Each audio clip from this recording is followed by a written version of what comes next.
성경 말씀 보겠습니다. 마태복음 5장 1절부터 12절에 있는 말씀 다 같이 읽겠습니다. 예수께서 무리를 보시고 산에 올라가 앉으시니 제자들이 나아온지라 입을 열어 가르쳐 이르시되 심령이 가난한 자는 복이 있나니 천국이 그들의 것이며 애통하는 자는 복이 있나니 그들이 위로를 받을 것이며 온유한 자는 복이 있나니 그들이 땅을 기업으로 받을 것이며 의에 줄이고 목마른 자는 복이 있나니 그들이 배부를 것이며 긍휼히 여기는 자는 복이 있나니 그들이 긍휼히 여김을 받을 것이며 마음이 청결한 자는 복이 있나니 그들이 하나님을 볼 것이며 화평케 하는 자는 복이 있나니 그들이 하나님의 아들이라 일컬음을 받을 것이며 의를 위하여 박해를 받는 자는 복이 있나니 천국이 그들의 것이며 나로 말미암아 너희를 욕하고 박해하고 거짓으로 것을 모든 악한 말을 할 때에는 너희에게 복이 있나니 기뻐하고 즐거워하라. 하늘에서 너희의 상이 큼이라. 너희 전에 있던 선지자들도 이같이 박해하였느니라. 아멘.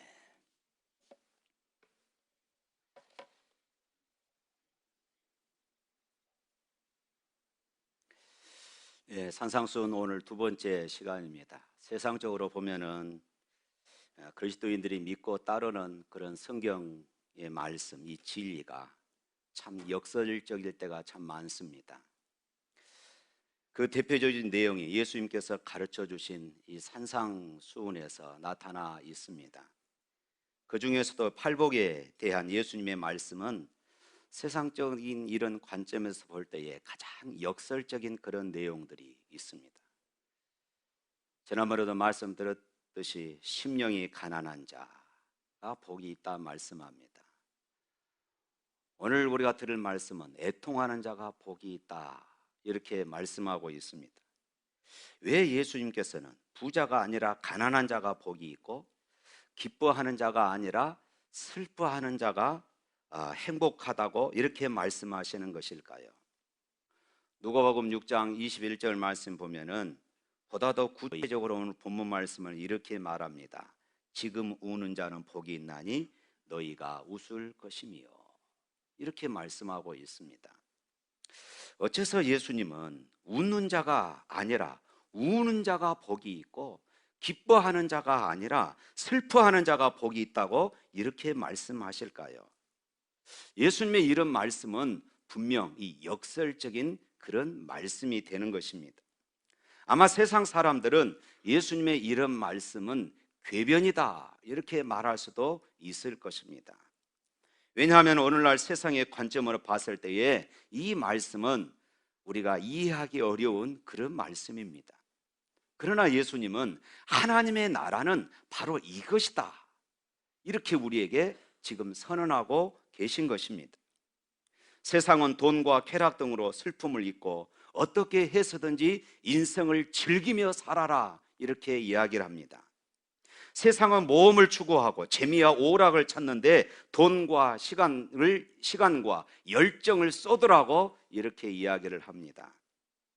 그리고 가능한 한 슬픔과 고통은 뒤로 하라고 이렇게 이야기하고 있는 것입니다. 그런데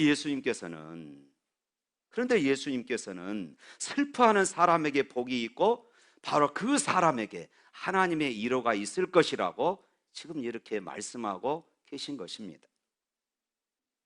그리고 애통하는 자에게 복과 기쁨과 평안과 위로를 선언하고 계십니다. 애통이라는 말은 비통, 통곡 같은 아주 극심한 슬픔을 말할 때에 애통이다 이렇게 말합니다. 그렇다고 우리가 늘 통곡하고 눈물을 흘려야 복이 있다 이런 말씀은 아닙니다. 그러나 인생살이에서 늘 좋은 날만 있다면은 좋을 것 같지만은 그렇지가 않습니다. 눈물이 없는 인생은 사막과도 같을 것입니다. 눈물이 없으면은 그 웃음도 진정한 웃음이 될 수 없는 것입니다. 눈물이 있을 때만 그 웃음이 더 가치가 있고 눈물이 있을 때만 그 웃음이 진정한 의미가 있는 것입니다. 이런 의미에서 우리 신앙생활에 있어서 눈물과 애통은 아주 귀중한 보배와도 같은 것입니다. 예수 믿고 나서 하나님 앞에서 여러분 진지하게 울어보신 적이 있으십니까? 애통이 우리 신앙을 보석처럼 빛나게 만들어줍니다. 눈물이 우리 신앙을 보배로 만듭니다. 눈물이 고인 눈에는 십자가의 주님이 보이게 되어집니다. 젖어 있는 눈에는 부활하신 주님의 영광이 나타납니다. 애통하는 심령에 우리를 찾아오시는 예수 그리스도의 발걸음 소리를 우리가 들을 수 있는 것입니다. 우리의 눈물은 신앙의 자본입니다. 따라서 합시다. 나의 눈물은 신앙의 자산이다. 오늘 본문은 애통하는 자가 복이 있다고 말씀합니다. 예수님께서 사용하시는 이 애통, 이 단어는 슬픔도 보통 슬픔이 아니고 내 가슴이 미어지는 큰 슬픔을 의미하는 단어인 것입니다. 그렇다면 오늘 본문에서 예수님께서 지금 말씀하시는 그 애통의 의미가 무엇일까? 예수님께서 무엇을 두고 지금 애통하는 자가 복이 있다고 이렇게 말씀하는 것일까? 그 가장 중요한 것은 나의 죄 때문에 눈물 흘리며 애통하는 사람입니다. 나의 죄 때문에. 지난주에 말씀드렸듯이 바리새인과 세리의 기도를 말씀을 드렸지요. 바리새인은 도덕적으로는 확실히 세리하고는 비교할 수 없는 그런 삶을 살았던 사람입니다. 그러나 그런 교만했습니다. 그런 눈물이 없었습니다. 그러나 세리는 저 멀리서 무릎을 꿇고 하늘을 쳐다보지도 못하고 나는 죄인입니다. 나는 죄인입니다. 이렇게 통곡했던 것입니다. 그리고 그가 위로를 받았고 그가 의롭다 하심을 받았던 것입니다. 세리가 은혜를 입고 돌아갔다고 예수님은 지금 설명하고 계신 것입니다. 그렇습니다.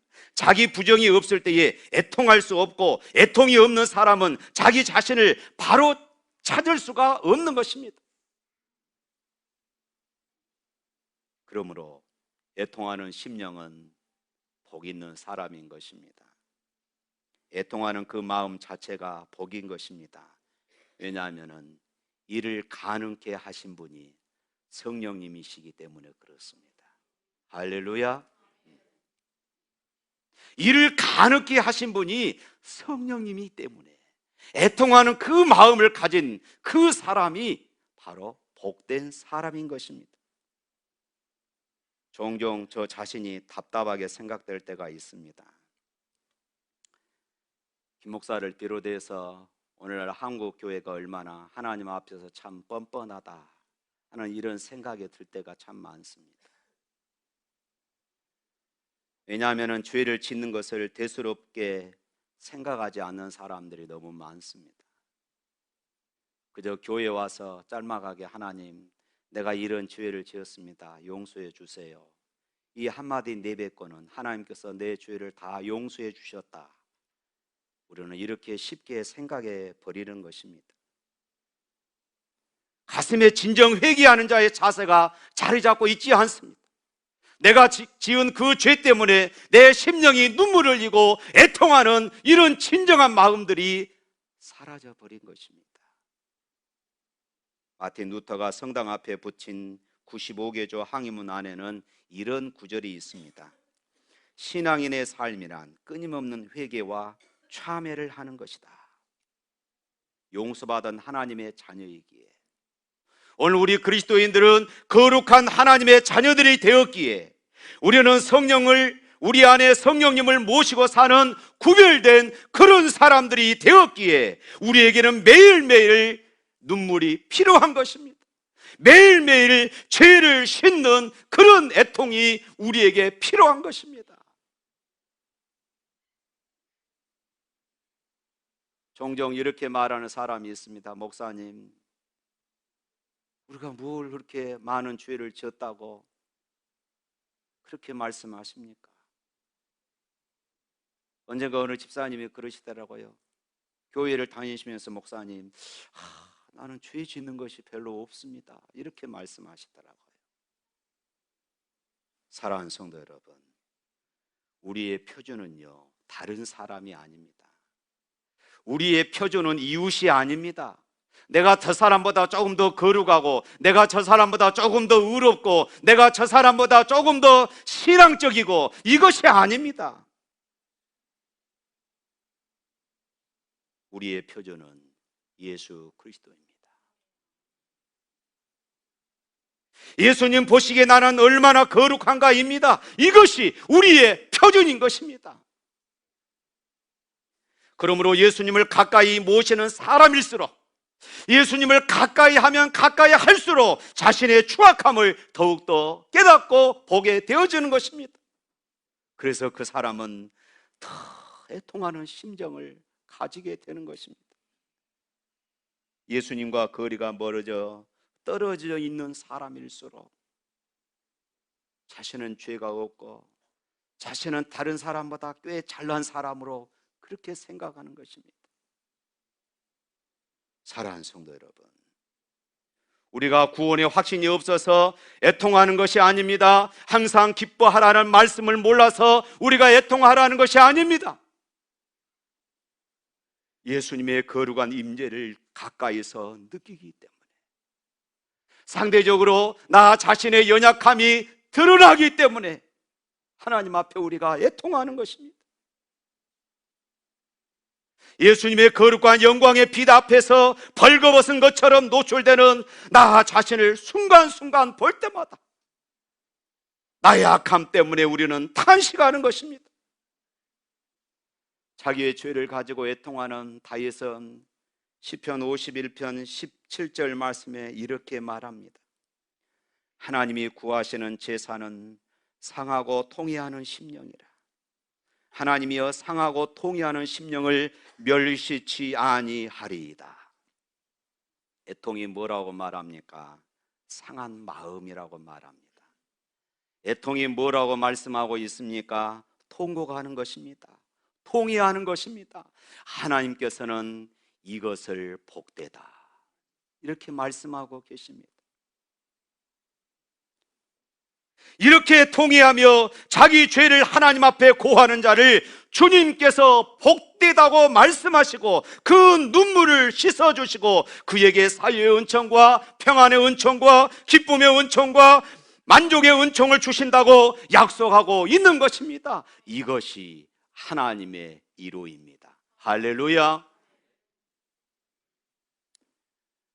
그렇다면 우리가 죄 때문에 하나님 앞에 애통하는데, 죄 때문에 하나님 앞에 애통하는 두 가지가 크게 있습니다. 그 첫 번째로는 내 안에 없어야 할 것들이 있는 것을 보았을 때입니다. 따라서 합시다. 내 안에 없어야 할 것이 있는 것을 보았을 때.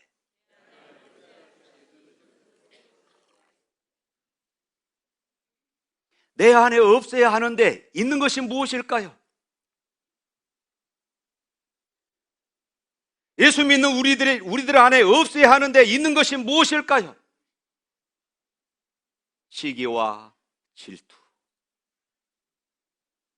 혈기와 다툼, 음란과 부정, 영혼을 더럽히고 욕과 탐심, 이런 것들, 우리의 영혼을 더럽히고 이러한 것들로 인해서 우리가 하나님으로부터 멀어지는 것입니다. 없어야 하는데 이런 것들이 내 안에 있음으로 인해서 내가 가슴 아파하고 애통하는 것입니다. 그 사람이 복 있는 사람입니다. 그 다음에 두 번째로는 내 안에 있어야 할 것이 없는 것을 보았을 때입니다. 따라서 합시다. 내 안에 있어야 할 것들이 없는 것을 보았을 때. 먼저는 내 안에 없어야 하는데 있는 것을 보았을 때이고, 이번에는 내 안에 꼭 있어야 하는데 없는 것을 보았을 때에 이를 가슴 아파하면서 회개하는 애통이 있어야 하는 것입니다. 내 안에 꼭 있어야 하는데 없는 것이 무엇일까요? 예를 들면은 사랑하고 용서하는 것입니다. 내 안에 꼭 필요한 것들입니다. 이해와 겸손입니다. 섬김과 희생 등입니다. 이런 것들은 하나님의 사람으로서 가져야 할 소중한 것들이 그럼에도 불구하고 내 안에 있지 않는 것입니다. 그것 때문에 우리가 가슴 아파하고, 그것 때문에 우리가 회개하는 애통이 있어야 그 사람이 복 있는 사람이라고 지금 말씀하고 있는 것입니다. 자신의 믿음 없는 삶이 많은 성도들을 실족해 하고, 자신의 믿음 없는 삶이 전도의 문을 가로막고 있는 것을 깨닫고 회개하는 애통이 복 있는 애통이다 말씀하고 있어요. 그래서 예수님을 잘 믿는 사람들은 늘 자기의 죄를 생각하면서 웁니다. 이런 울음은 사람을 살리는 울음입니다. 이런 울음은 하나님의 만지심을 사모하는 그런 울음이 되는 것입니다. 하나님의 사랑은 이런 사람들에게 부어지는 것입니다. 하나님의 위로는 이런 사람들에게 부어주시는 것입니다. 내 평생 살아온 길 뒤를 돌아보니 걸음마다 처음마다 모두 죄뿐입니다. 쓰리고 아픈 마음 가눌 길이 없어서 골고다의 언덕길 지금 찾아옵니다.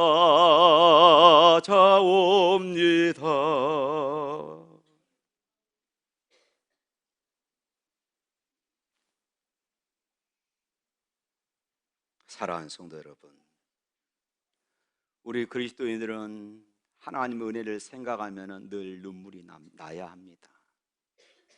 우리 그리스도인들은 십자가를 묵상하면 우리의 가슴에 왠지 모를 눈물이 흘려야 하는 것입니다. 그런데 언제부터인가 십자가를 묵상해도 가슴이 냉랭합니다.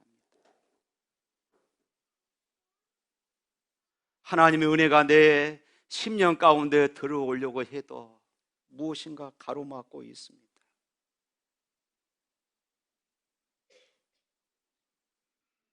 사랑하는 성도 여러분, 오늘 여러분들은 무엇 때문에 애통하고 있습니까? 다음으로 제자로서의 애통하는 삶의 복이 있습니다. 내가 예수를 잘 믿기 때문에 받는 이런 애통들입니다. 이런 사람들은 세상에서 얼마든지 편안하게 살 수 있고 언제든지 대접을 받을 만한 이런 위치에 있음에도 불구하고 예수 그리스도의 제자가 되었다는 것 하나 때문에, 내가 예수님을 보다 더 잘 믿겠다는 이런 신앙 고백 하나 때문에 때로는 세상의 반대와 박해를 받아들이고, 그리고 이 길을 찾아가는 애통 뿐만 아니라 교회 안에서 여러 가지 환난과 고난, 비난 가운데서도 교회를 이루고 주님의 피 흘려 사신 몸된 교회를 지키기 위해서 나아가는 이런 애통, 그리고 교회 안에서 경건을 이루기 위하여 나가는 이런 사람들이 당하는 애통이 복이 있다 말씀하는 것입니다. 노아를 생각해 보십시다. 노아에 있어서 당대의 그의 사명은 방주를 짓는 것이었습니다. 이것이 그에게 사명이고 이것이 그의 십자가였던 것입니다. 노아는 자기가 해야 할 일이 무엇인가 알고 그 일에 대해 적극적으로 추진해 나가는 가운데서 하나님의 이런 비밀들을 깨닫지 못하고 그저 방황하는, 그러면서 하나님의 심판이 그들 가운데 임할 것을 알지도 못하며 그렇게 살아가는 세상 사람들을 향한 애통, 그리고 그들을 불쌍히 여기는 이런 심령이 그에게 있었던 것입니다. 이것이 경건히 살고자 하는 사람의 모습입니다. 그리고 이러한 사람에 대해서 하나님 앞에 경건히 믿음대로 말씀대로 살고자 하는 이런 사람들에 대해서 세상 사람들이 무관심하고 때로는 무시하고 때로는 함부로 대하고 때로는 미쳤다고 하는 것이 바로 핍박인 것입니다. 오늘 여러분들은 어떻습니까? 하나님의 교회 안에서 경건을 이루고자 하여 하나님께서 맡기신 일에 대하여 헌신을 다하며 얼마나 애통하고 있습니까? 여러분들의 직장 생활에서, 여러분의 모든 삶의 현장에서 내가 다른 사람보다 하나님의 말씀대로 살고자 하는 것 때문에 당하는 이런 애통들이 있습니까?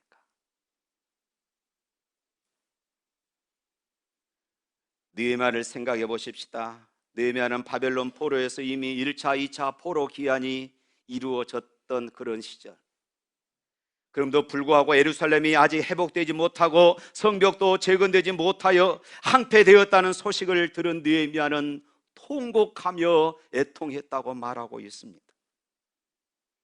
예수님은 누가복음 19장 41절 말씀에 예루살렘아 예루살렘아 눈물을 흘리신 것을 보게 됩니다. 예루살렘은 하나님의 나라를 세워가는 중심부에 있는 거룩한 도성이었습니다. 그럼에도 불구하고 하나님의 나라에 대한 무관심과 그리고 무력함에 빠져서 흑암 속에 살고 있다는 현실조차도 깨닫지 못하는 그런 도성이었습니다. 이 예루살렘을 바라보며 멸망이 속히 올 것에 대해 아파하시고 눈물 흘리시는 모습에서 예수님의 애통을 우리가 보게 되어, 눈물은 이 같은 주님의 애통, 주님의 눈물은, 주님의 통곡은 자기 자신을 위한 통곡이 아니었습니다. 주님의 통곡은 흑암의 세력을 보고 그 세력 속에서 헤어나지 못하는 예루살렘과는, 예루살렘이라고 하는 이 도성, 하나님께서 사랑하셨고 그들을 위해서 그렇게 선지자들을 파송했음에도 불구하고 선지자들의 외침을 예면해 버렸던 그 예루살렘,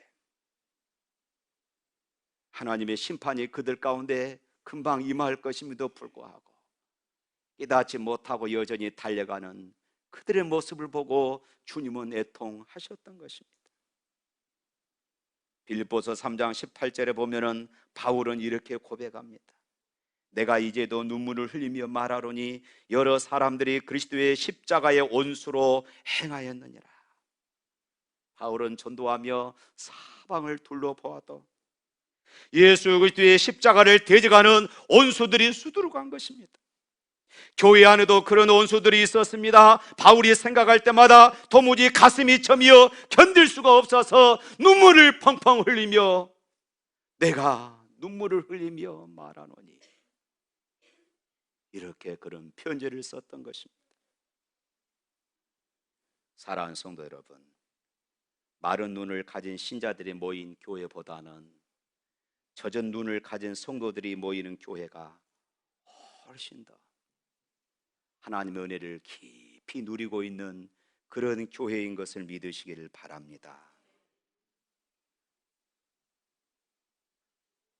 그런데 오늘날 애통하는 눈물을 보기가 어렵습니다.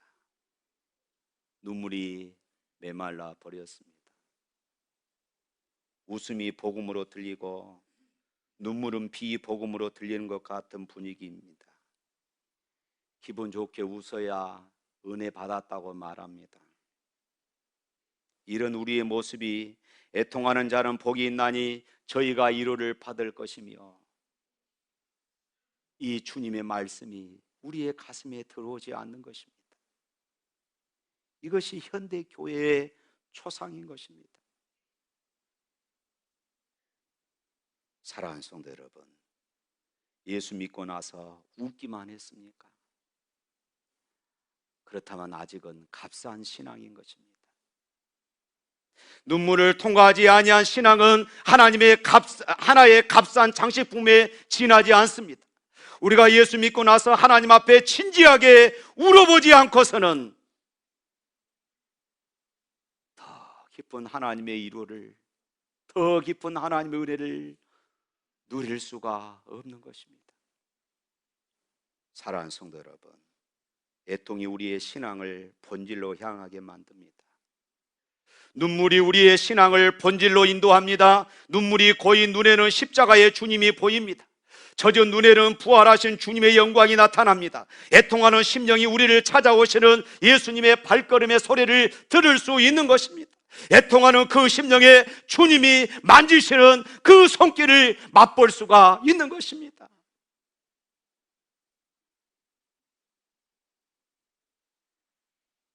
사랑하는 성도 여러분, 오늘 여러분들에게 어떤 애통함이 있습니까?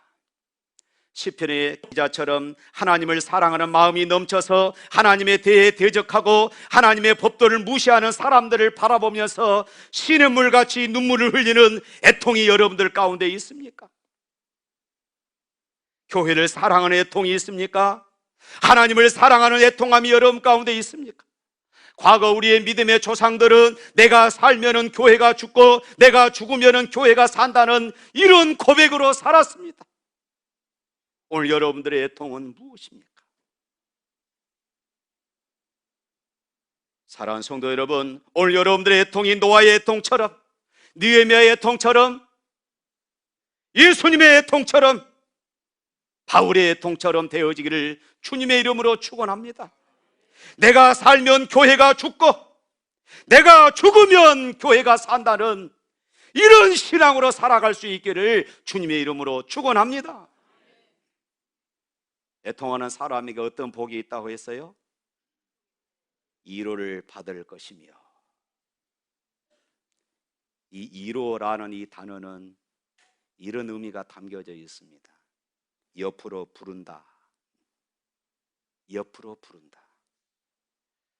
예수님께서 애통하는 자가 받게 될 복으로서 말씀하신 이 위로는 하나님의 옆으로 부른다는 말씀입니다. 그렇다면 왜 하나님께서 애통하는 자를 하나님의 옆으로 부르실까요? 애통하는 자의 마음을 만져주시기 위해서입니다. 할렐루야. 애통하는 자에게 힘을 주시고 애통하는 자를 격려해 주시고 애통하는 자를 붙잡기 위해서 그의 상한 심령을 만지시고 치유하시고 회복하시기 위해서 그를 옆으로 부르신 것입니다. 다시 말해서 위로해 주시기 위해서 하나님의 옆으로 부르신다는 말씀입니다. 그러므로 큰 슬픔과 고통을 당하여 애통하는 사람이 있다면 절대 자신의 신세를 한탄하며 절망하거나 좌절하지 않기를 바랍니다. 자신이 복 없는 사람이니 하늘도 나를 버렸다느니 아이고 내 팔자야, 이런 소리 하지 마십시오. 예수님은 바로 그 애통하는 사람이 복이 있다고 말씀합니다. 왜냐하면 애통하는 그 사람에게는 은혜 주시려는 하나님의 부르심이 있기 때문인 것입니다. 그러므로 애통하는 슬픔과 고통을 당했을 때에 하나님 앞으로 나올 수 있기를 주님의 이름으로 축원합니다. 그리고 하나님께서 옆으로 불러주셔서 만나주시고 위로해 주실 것을 믿으시기를 축원합니다. 사랑하는 성도 여러분, 애통하는 자가 복이 있나니 저희가 위로를 받을 것이며, 이 말씀을 여러분들의 마음속 깊이 새길 수 있기를 축원합니다. 그리고 내 죄에 대한 애통과 내가 주님을 보다 더 잘 믿기 위한 그런 삶 속에서 다가오는 그런 고난으로 인한 애통, 이것을 오히려 복으로 여기시고 하나님은 당신 곁으로 우리를 부르시고 우리를 만져주시고 우리에게 힘주시며 다시 세워주시는 이런 하나님의 은혜를 사모하는 저와 여러분이 될 수 있기를 축원합니다.